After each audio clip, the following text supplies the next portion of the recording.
What's up lau-lau semua, apa kabarnya nih?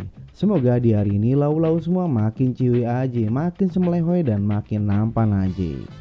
Oke, selamat datang di channel Dunia Eyuk. Di episode sebelumnya, Eyuk udah nyeritain alur film kolosal. Nah, sekarang kita go back to gangster-gangsteran. By the way, sebelum kita lanjut ke TKP, ada baiknya yang belum subscribe dan like, coba dilemesin jempolnya. Terus diklik dah tuh tulisan subscribe dan gambar tengnongnya. Jangan lupa juga olahraga jempol buat banyakin komen dan share. Oke, buat remaja tahun 2000-an pasti tahu dan inget sama Shuki. Yoms, aktris seksi ini pasti pernah jadi bacol buat para remaja kala itu. Iros, Iyuk gak akan ngebahas waktu lalu ngebuangin tangan. Kali ini Iyuk menyeritain alur film yang diperanin oleh Shuki. Bentar, ada cicak. Yoms, dari cara jalannya aja doi udah semelewe abis. Oke, kita lanjut aja ya. Iyuk punya My Wife is a Gangster Tilu. Buset Tilu. Film garapan Opa Cool Jin Gyo Cho ini menghadirkan nuansa gangster yang koplak. Di IMDb, My Wife is a Gangster Tilu punya skor yang lumayan dah di angka 6.4. Biar nggak kelamaan ngak-ngek-ngoknya, mending kita langsung aja.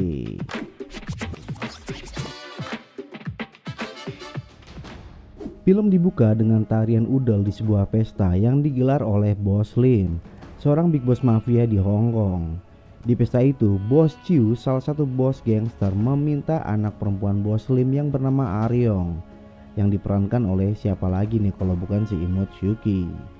Yoms, Bos Chiu meminta Aryong untuk menari nih. Yang pasti doi diminta menari pedang dan bukan nari udel. Singkat cerita, Aryong pun mulai menari dengan gemulainya. Di situ Eyuk bisa ngerasain betapa anggunnya tarian pedang si Aryong. Nah, saat Eyuk lagi nikmatin tariannya, tiba aja tangan jahil anak buah mafia, sebut aja doi si bongkok ya, melempar beling ke lantai nih, yang menyebabkan kaki Aryong yang mulus pentereng jadi terluka. Nah, ulah si bongkok ini diikuti sama teman-temannya juga nih. Aryong yang tadinya woles lalu jadi gemes dan doi pun nyerang si bongkok. Dan sebuah tusukan yang bukan tusuk sate tepat mengenai si bongkok. Hal itu ngebuat pesta jadi gaduh dan Bos Lim akhirnya membubarkan pesta. Scene lalu berlanjut nih. Bos Chiu yang bukan suatu jenis minuman tiba aja disetut sama pembunuh bayaran di sebuah barbershop yang bukan lanang ataupun asgar. Pasca kematian Bos Chiu, salah satu kandidat penggantinya, sebut saja Doi Kakalung ya, berniat membalas dendam. Gosip yang beredar nih, Aryong lah yang membunuh Bos Chiu. Ya namanya juga babe-babe, walaupun doi big boss mafia, Bos Lim gak mau anaknya mokat sia-sia. Doi akhirnya minta Aryong untuk pergi dari Hong Kong dan Aryong pun memilih pergi ke Korea. Oke guys, kita jump to Korea ya. Di sebuah rooftop nih terlihat dua orang perlente yang lagi ngobrol santuy. Yang rada botak bernama Bos Yang dan yang rada somplak bernama Han Ki-chul. Bos yang meminta Kicul untuk mengerjakan sebuah misi nih. Nah, belum selesai Bos yang jelasin, Kicul udah nyeplak aja omongan Bos yang. Dengan koplaknya doi bilang mau matahin leher lah, kaki, bahkan sampai mau ngubur orang itu. Buset, kalah dari petugas pemakaman. Sontak aja nih muka si Bos jadi kicut. Dan akhirnya si Bos bilang ke Kicul kalau dia diutus untuk menjadi pemandu bagi tamu si Bos. Kicul awalnya menolak, namun muka asem si Bos yang kayak mirip ketek Dracula ngebuat Kicul jadi kicut. Oke, kita skip aja muka si Bos yang lagi kicut. Dengan ditemani dua sahabat bijinya nih, Catfish dan Sniper. Biar Eyuk gak kecot, Eyuk panggil aja duo bijis. Mereka bertiga nungguin Aryong di bandara. Nah, karena si Sniper kebalik bawa papan nama nih, mereka jadi tunggu-tungguan. Singkatnya, Kicul kaget karena doi ngira Aryong itu seorang laki-laki. Rupanya yang datang tuh stang tinggi nih. Widih, stang tinggi bor. Kanebet dah kalau buat main motor-motoran. Nah, kelakuan Aryong di bandara ngebuat dua bijis dan satu batang putih aka Kicul jadi gemes. Di perjalanan menuju tempat Bos Yang, Kicul DKK coba ngerjain Aryong nih, namun malahan Kicul yang kena batunya. Lalu Kicul DKK ngebawa Aryong ke tempat Bos Yang. Pas mereka mau nemuin Bos Yang, mereka dihadang sama parrot fish nih. By the way nih gangster kagak ada serem-seremnya ya. Masa nama-nama ikan, ngapa gak sekalian aja nama-nama buah biar ademan dikit gitu ya. Di sudut lain nih ada si bos yang lagi rapat sama mantan anak buahnya yang juga sekarang jadi saingannya nih. Sebut saja doi Bandidos. Di saat rapat, Bandidos kelihatan agak maksa ke bos Yang, dan di luar ruang kerja nih Aryong mencoba masuk namun dihalangi sama Parrot Fish. Lalu Aryong pun ngelading doi ini sampai jejengkitan masuk ke ruang kerja. Kejadian itu ngebuat rapat pun jadi bubar. Seperginya Bandidos, bosnya meminta Aryong agar tinggal di tempat Kicul. Lalu Aryong bertanya ke si bos, apakah Kicul itu gila? Si bos bilang kalau tidak, Kicul itu sebenarnya nggak gila, cuman bocor halus tapi keliling. Wih, dirembes dong. Scene lalu berlanjut ke tempat Kicul nih. Dua bijis ngerasa si Aryong ini kebangetan sengaknya nih. Suka gebresak orang, berlaku layaknya bos sampai ngambil kamarnya Kicul. Keesokan harinya, dua bijis berlaga latihan. Mereka berlompat menari berdansa senam pagi jalan sore sampai akhirnya Kicul pun datang. Dua bijis selalu kasih tau ke Kicul nih rencana mereka buat nakutin Aryong. Kicul pun tertarik dan drama pun dimulai. Awalnya Kicul pura-pura gebukin dua bijis sampai erangannya kedengeran ke Aryong. Melihat Aryong nih, Kicul malahan kayak kesambet setan ponasem. Doi malah gebukin dua bijis membabi buta. Dan tiba aja nih Aryong muncul di situ. Dan bukannya kasihan, doi malah kasih tahu trik memukul yang benar. Pukulan yang ngebuat sniper jadi jumpalitan, lalu muncullah translator wanita. Sebut saja doi Mawar tanpa duri. Wih, keren ya. Dan Mawar pun akhirnya dibawa ke rumah. Di situ Mawar nerima pekerjaan sebagai penterjemah karena tukat sama mereka bertiga. Sayangnya nih Mawar kagak nerjemahin setiap omongan Aryong dengan benar. Doi selalu nerjemahin dengan bahasa yang baik karena doi tukat kalau mereka bertiga bakalan ngamuk. Lalu Aryong pun meminta bantuan mencari wanita yang ada di foto. Dan kalau gagal mereka akan di-kill. Woi, Mawar yang shock sampai ke serabi bulunya kemudian nerjemahin kalau mereka bakalan dibayar mahal nih bila berhasil nemuin keberadaan wanita di foto itu. Dengar duit nih, si Kicul matanya langsung hijau. Doi lantas menugaskan dua bijis mencari keberadaan wanita itu. Hari pun berselang, dua bijis terlihat lagi asik ngobrol sama pemilik pabrik. Tiba-tiba aja Mawar sama Aryong muncul. Nah, buat nakutin mereka berdua nih, dua bijis berpura-pura ngamuk dan ngobrak-ngabrik pabrik. Tapi Aryong malah sukut aja, sedangkan Mawar ketakutan. Pas lagi sekoi-sekoinya ngamuk, tiba anak buah Bandidos datang. Aryong yang paham kalau dua bijis bakalan KO lalu nekel bangku yang ngebuat anak buahnya Bandidos jatuh gedebukan. Dua bijis pun tubir dan akhirnya dua bijis mampu meng-KO mereka. Malam pun tiba nih, Kicul DKK lagi skoi kemek yang bukan MTM buat para kru. Nah, lagi skoi-skoinya makan nih, Kicul tiba-tiba pengen gumoh. Dengan ditemani Catfish, Kicul pun pergi ke toilet. Aryong DKK tetap ngelanjutin makan dan tiba aja nih doi didatengin sama Parrot Fish DKK. Doi mau ngebalas dendam atas kekalahan anak buahnya. Singkat cerita nih, terjadilah tubir antara Aryong dengan kawanan Parrot Fish. Aryong dengan santuy ngeladenin Parrot Fish. Doi menendang mereka kayak di film-film Shaolin nih, sedangkan Sniper dan Mawar hanya melongo ngelihat ilmu kanuraganya si Aryong. Sniper akhirnya ngadu ke Catfish dan Kicul. Mungkin karena efek gumo yang mendalam, mereka kadit percaya sama ocehannya Sniper. Keesokan harinya, Parrot Fish ngadu ke Bandidos kalau doi abis digebukin sama Kicul. Yoms, Parrot malu kalau sebenarnya doi abis digebukin sama Aryong nih. Di sudut lain, Kicul DKK akhirnya tahu kalau foto wanita itu adalah mamanya Aryong. Catfish kasih tahu ke Kicul kalau doi sudah minta bantuan detektif untuk mencarinya. Di situ Ayuk juga bisa ngeliat nih Mawar dengan pedenya mulai berani ngancam Kicul dan Catfish. Sedangkan si Sniper malah jadi kicut kalau deket Mawar. Oke guys, kita go back to Bandidos yang lagi nyekep dua bijis nih. Gak lama berselang, tangan kanan Bandidos ngebawa Kicul, Aryong dan juga Mawar. Kicul lalu bertanya ke dua bijis kenapa mereka diculik. Lalu Sniper bilang kalau mereka abis digebukin sama Aryong. Tapi tetep aja nih ocehannya Sniper mental jokes. Akhirnya Bandidos nantang Kicul one by one. Wih, keren nih Bandidos. Kicul pun meladeni Bandidos. Kicul lalu mencoba ngantem Bandidos namun gagak berhasil. Doi malah mental ke area Aryong dan Mawar. Mereka bertiga jatuh dan bangun kayak lagi senam kegel ya. Los jepit. Sampai akhirnya Aryong gregetan dan nyelepet mata Bandidos. Kicul berhasil mengamperkat Bandidos. Ngelihat bosnya Kung Pao nih, anak buah Banido selalu gaspol ngeroyok Kicul. Di sudut lain nih, Aryong yang kesian lihat Kicul digebukin akhirnya turun tangan. Yes, Doi menendang melompat dan untungnya kagak terbang-terbangan kayak zombie Hongkong. Dalam sekejap nih, anak buah Banidos lunglai semua. Aryong pun meminta Banidos agar kagak nyentuh Kicul lagi. Omongan Aryong lalu diterjemahin sama Mawar dengan nada ngancem. Asli nih, si Mawar ngeselin juga lama-lama ya. Tapi makin lama ngapa makin gemes ya, kayak di film-film jap-jap gitulah. Setelah kejadian itu nih, Kicul makin dekat sama Aryong. Sambil ngobam, mereka ngobrol santuy dan tiba-tiba mata Kicul menatap gundukan lahar dinginnya Aryong. Aryong pun bertanya pada Kicul perihal ibunya nih. Ya karena mereka emang beda bahasa ya, jadi obrol mereka kagak nyambung. Sampai Kicul pun shock karena kegeeran bakalan dikicul sama Aryong. Pede banget lah ya. Nah keesokan harinya nih, setelah kejadian di tempat Banidos, duo Bijis ngerasa ketakutan sama Aryong.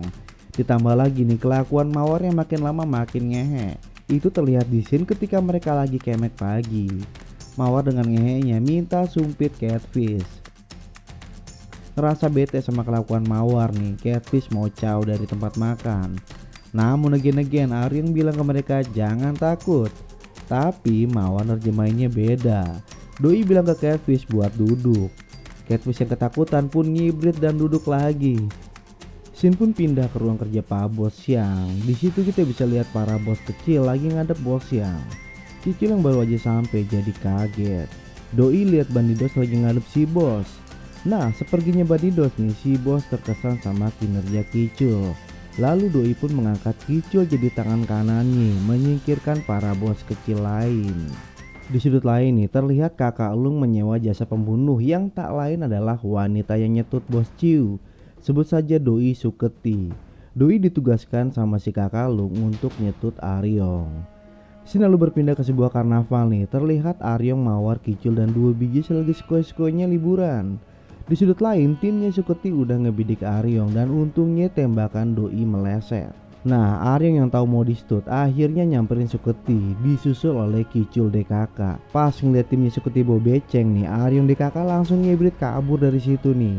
Sayangnya nih Aryong kena hit di bagian bahu. Mereka pun berhasil ngumpet, lalu Kicul dengan kepedean tingkat kecamatan berujar kalau mereka pasti ngejar Doi. Lalu Kicul pun ngepot dari situ. Doi lalu coba ngelabuin kawannya Suketi nih, namun mereka kagak peduli sama Kicul. Oke guys, kita jump to rumahnya Kicul ya. Kicul pun kembali ke rumah dan Doi melihat Aryong lagi diobati nih. Gak lama berselang Mawar datang dan ngabarin kalau rumahnya udah mau dikepung sama Suketi. Kicul ngibrit bareng Aryong nih, sedangkan Mawar bersama dua Bijis ikut Sanmori di belakang mereka nih pakai taksi hasil betakan. Jago ngebetak juga Yodis. Kemudian terjadilah aksi kebut-kebutan nih. Suketi terus ngerendengin Kicul. Nah karena Kicul kagak jago nyetir, akhirnya Aryong coba ambil alih. Namun sial bagi Aryong, tapi seneng buat Kicul. Doi kagak sempat tukeran bangku nih, yang ngebuat serabi bulunya pas kena persnelingnya Kicul. Yuk yang lihat aja sampai ngilu bor sambil ngelus-ngelus persnelingnya. Dan mobil Suketi pun makin lama makin dekat, sampai akhirnya Aryong mengambil jalan singkat. Doi banting setir yang ngebuat mobilnya liwat tangga yang menurun. Disitulah nih jiwa Eyuk menangis lihat Kicul latihan kuda bersama Aryong. Mobil Kicul juntat-juntit yang berakibat mereka ajrut-ajrutan kayak lagi bikin karedok nih. Diulek-ulek, diujel-ujel. Dan akhirnya nih mereka berhasil kabur dari kejarannya Suketi. Scene lalu berpindah ke sebuah pedesaan. Terlihat Kicul ngebawa Aryong ke rumah ortunya. Ya nama juga tinggal bertetangga ya, ade aja yang nyir-nyir sama si Aryong nih. Pada saat mereka lagi saik-saiknya ngobrol, babenya Kicul ngodein si Aryong.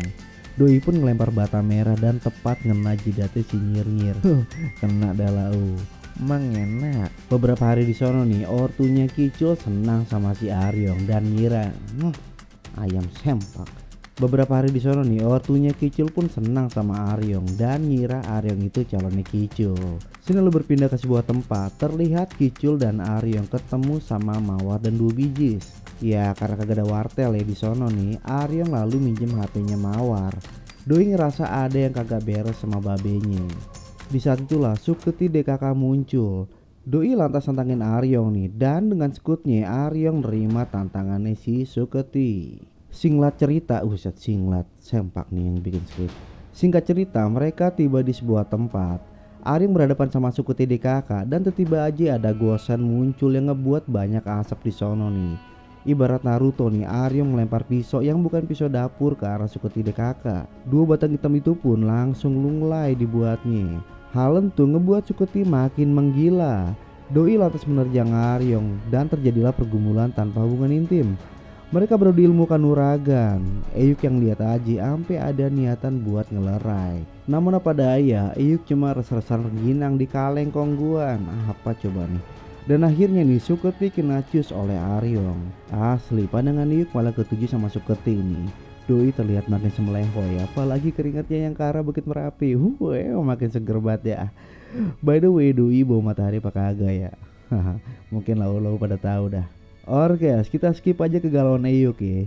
Scene lalu berpindah ke sebuah rumah. Rupanya nih Kicul DKK berhasil nemuin rumah mamanya si Aryong. Aryong pun datang, dan yang bikin sedih nih rupanya mamanya Yodis udah nikah lagi. Dan Yodis pun punya anak yang namanya sama kayak Aryong. Lalu Aryong pun pergi dari sana sambil menahan air mata. Nih editornya kalau nyetel lagunya Rosa, Eyuk selepet matanya. Sempak. Oke, kita lanjut aja ya. Udah kagak ada lagi nih tujuan Aryong tinggal di Korea nih. Lalu Doi pun mutusin balik ke London. Ke Hong Kong. Di bandara nih Kicul bilang ke Aryong kalau Doi dapat titipan kalung dari ibunya. Ya karena Kicul kelamaan ngomong, akhirnya Aryong ngambil kalung itu dan pergi. Mungkin juga nih dalam hatinya Aryong bilang nih, mayan dah buat bekal di jalan. Oke, kita jam tuh Hong Kong ya. Aryong tiba di tempat terpencil di Hong Kong nih. Doi sedih lihat babinya sekarat. Hyoms, babinya kena luka bakar nih akibat digranat sama Kakalung. Ini gangster seram amat ya, mainnya granat-granat aja kalau udah ngamuk. Gak lama berselang nih, Bos Lim pun mangkat. Keesokan harinya di tengah kesedihan yang melanda, Kicul datang dan menghibur Aryong. Doi pun merasa senang dan ngecup si Kicul. Enak ya Kicul ya. Singkat ceritanya nih, di sebuah acara nikahan anak buahnya Kakalung, Aryong nyamar jadi mempelai wanita. Saat mereka mendekat ke Kakalung, Aryong mengambil pedang dan menusuk Kakalung. Terjadilah adu jotos di situ tuh. Aryong dengan rambut kena kipasnya lalu nyerang anak buah Kakalung. Gak lama kemudian, Kicul dan anggota geng datang lalu membantu Aryong. Aryong yang dapat kesempatan lalu ngejar Kakalung. Dalam pengejaran itu Aryong berhasil mengkoit si bongkok. Dan tibalah Aryong di sebuah rooftop. Kakalung yang udah kena skakster akhirnya ngeladenin Aryong nih. Namun Doi licik, Doi malah nembak Aryong. Dalam keadaan terdesak nih Kicul datang, jadi Superman Kicul nih, dan mengalihkan perhatiannya si Kakalung. Kakalung berhasil nembak Kicul, namun Doi akhirnya bisa kungpau juga di tangan Aryong nih. Dan tanpa babi bu, Doi pun melempar pedangnya tepat ke dadanya si Kakalung. Kakalung pun terjun bebas dan Doi koit. Aryong lalu bergegas mencari Kicul nih. Beruntungnya nih Kicul bisa selamat karena jatuh di truk sampah. Nah, ending di film ini Aryong akhirnya menjadi big boss mafia, gantiin almarhum babenya. Di sudut lain nih Kicul pun senang melihat keberhasilannya si Aryong. Gak lama kemudian Doi pun caps dari sono. Kemudian Aryong coba nyari Kicul nih, namun tangan kanannya bilang kalau Kicul udah pergi. Doi lantas ngasih wejangan ke Aryong nih buat ngejar si Kicul daripada ntar Doi nyesel. Oke, kita go back to Kicul. Doi yang lagi nyender di taksi tiba kaget lihat ada mobil yang menghadang.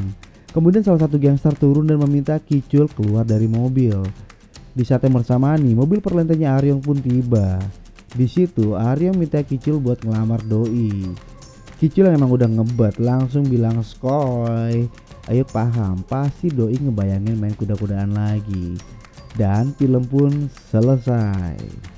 Oke, seperti biasanya sebelum Eyuk bacut, Eyuk mengucapin mamaci buat semua tim yang mengerjakan film My Wife is a Gangster Tilu, para kru pemain, dan yang paling penting buat lau-lau semua sobat setia dunia Eyuk. Semoga lau kagak ikut-ikutan gumoh, latahan ataupun yang lain karena dengerin Eyuk ngak-ngekok dari tadi. Oke, mamaci semua dan Eyuk pun bacut. Bye.